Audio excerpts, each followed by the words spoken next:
Sosucam, le géant sucrier camerounais, pourrait bientôt passer sous pavillon local. Sa maison mère, le groupe français Somdia, a annoncé avoir signé un accord en vue de céder sa participation dans l'entreprise avec un consortium constitué de 5 investisseurs camerounais. Qui sont ces potentiels repreneurs? Quelles sont leurs ambitions et surtout, quels défis les attendent à la tête du premier producteur sucrier du Cameroun? Je suis Vicky Bagal, chef de la rubrique Business et Entreprise à Ecomatin, et je vous dis tout. Ce 13 août, le groupe Somdia a publié un communiqué annonçant la signature d'un accord en vue de céder l'entièreté de sa participation, soit près de 82% du capital de la Société sucrière du Cameroun, Sosucam, à un consortium d'investisseurs locaux.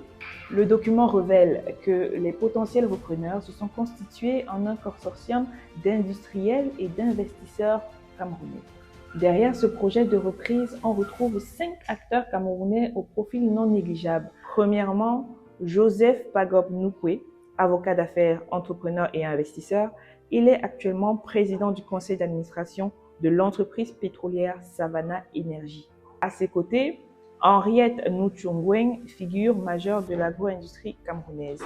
Elle dirige le groupe Nouchongwen Jean Samuel, NJS, leader du secteur avicole en Afrique centrale.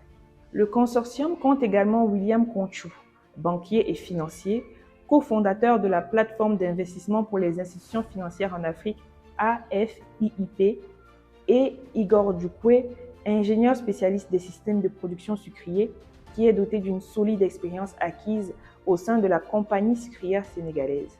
Celui qui clôt ce listing, c'est Marcel Tchagongom, expert comptable et ancien associé principal chez Ernst & Young Cameroun, ancienne filiale du cabinet d'audit londonien éponyme et membre du Big Four.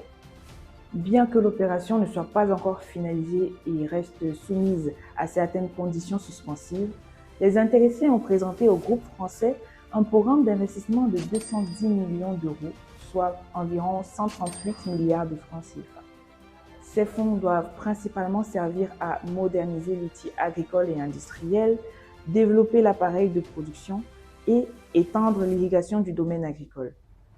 Le consortium veut également améliorer les performances opérationnelles, mieux valoriser les coproduits, préserver les emplois et renforcer la production sucrière nationale.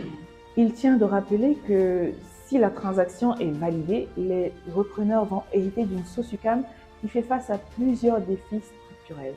Un appareil productif qui fonctionne en dessous de son potentiel, des équipements vieillissants, les aléas climatiques, les difficultés financières et les tensions sociales qui ont parfois perturbé la production, entraînant même des pertes de plus de 5 milliards de francs CFA en 2025.